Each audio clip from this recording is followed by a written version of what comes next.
It is with great pleasure and honor that I warmly welcome you to the Republic of Somaliland, Mr. Minister. Your visit carries historic significance and marks an important milestone in evolving relationship between the Republic of Somaliland and the State of Israel. It reflects not only political recognition, but also a shared commitment to transform that recognition into a substantive, forward-looking, and strategic partnership. Somaliland values this partnership highly and approaches it with clarity of purpose and long-term vision.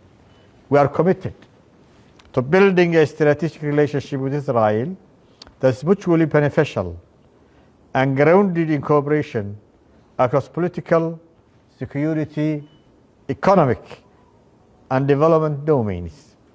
We see this partnership not as a symbolic, but as practical, institutional, and result-oriented, one that contributes to stability, prosperity, and shared interest. Your presence here today demonstrates leadership, confidence in the future of our relations. It sends a strong message that Somaliland and Israel are ready to deepen engagement and move decisively toward the establishment of diplomatic infrastructure, including the opening of embassies.